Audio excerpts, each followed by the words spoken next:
Well, we had a chance to play Auburn, early in league play, and we're very, very fortunate to win the game. In a lot of ways, probably lucky. We made a couple plays that maybe allowed us to create some separation coming down the stretch.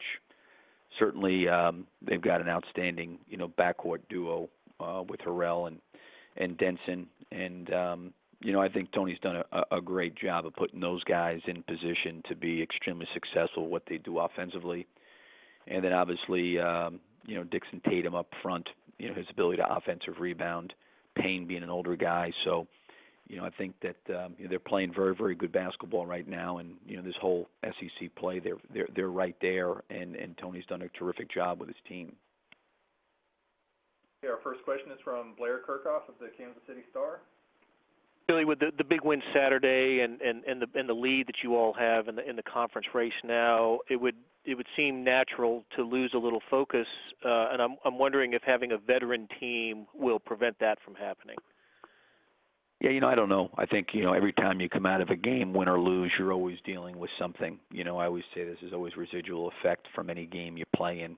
Whether you play great, you play poorly, you win, you lose. So, our focus right now is getting prepared and ready to play here on Wednesday, and what we got to do to make some changes and adjustments to get better, to improve, and just continually understand that it's, the next game up right now. It's all that really matters, is where we're at with what we're doing in between the lines. And, our guys have done a pretty good job of that this year. And, it's not to say that will continue, but certainly that will be our focus, is how do we get better and improve as a team, and how do we get well prepared to play on Wednesday.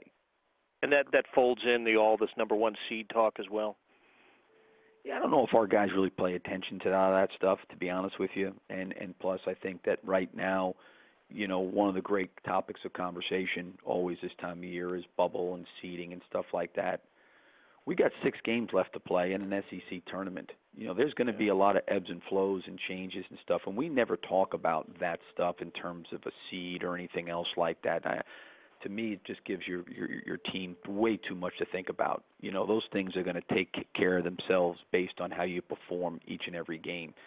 So for us right now, it's just right now Auburn. That's the only thing we're focused on right now. We're not focused on seeding or anything else that's happened in the past. We're just trying to focus on Auburn, a team that really in a lot of ways maybe deserved to win the game at their place. We were fortunate to beat them. We made a couple plays, as I mentioned earlier, but right now that's all we're focused on right now, and it's hard for me to even talk about anything regarding anything down the road, because I know, being in this as long as I have, it's going to change.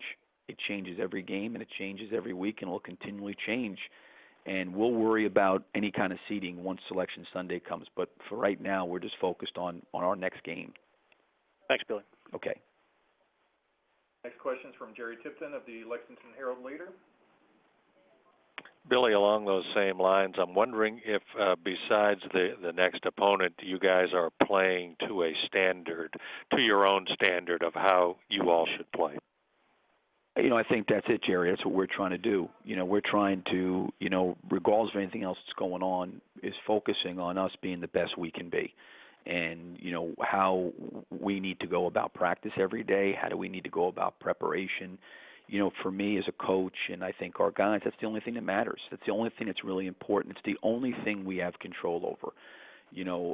Obviously everybody in this league wants to win. Everywhere in the country wants to win. Sometimes, we're not in control of the results as we all would like to be. But the only thing you can do is prepare for the process that you've got to go through. There'll be 2 days of practice here leading into this Auburn game, and then we'll have to play the game. And to me, as you mentioned, it's all about, what do we need to do to improve and get better, and to get prepared and ready to play on Wednesday.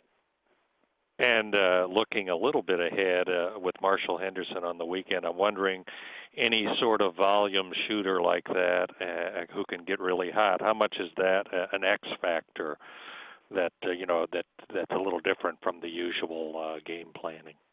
Well, I think, Andy, for one, puts him in a lot of really, really good situations for him. And, I think since, I've been in this league, I don't recall a player as fast as he is coming off screens, getting shots off. I mean, he is incredible doing that.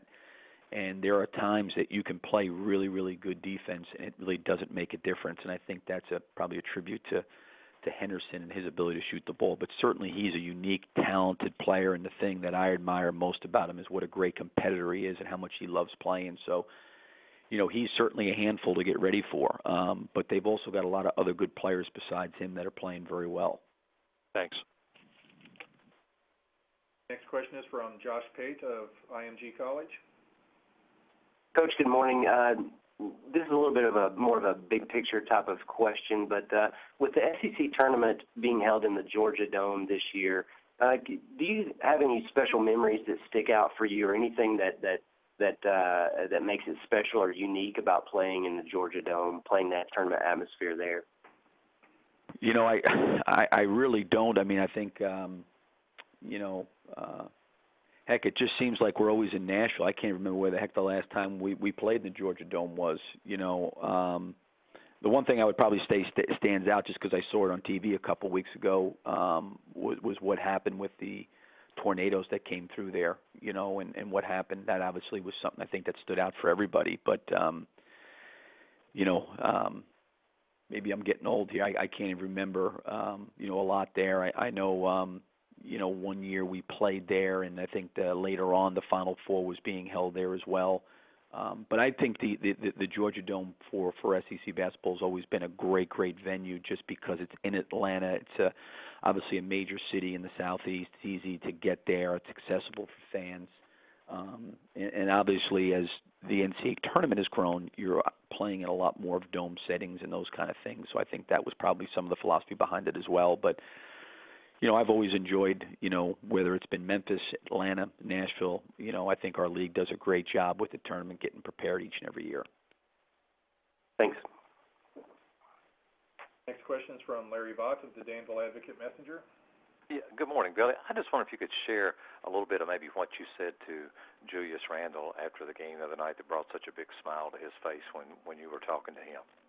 Well, no, I just said, congratulations on a great year, and I didn't get a chance to see his mom. I know she was cheering real hard for him after the game, but I just said, congratulations for a great game, and, see your mom over there cheering hard, and he just smiled. He's a great kid, and, certainly I was fortunate to get the opportunity to be around him for, about 2 or 3 weeks in the summer there before he left to go to, Kentucky. So that was, an enjoyment of mine, because he is such a great kid. What impresses you the most about him as the player still? Well, besides what people can see,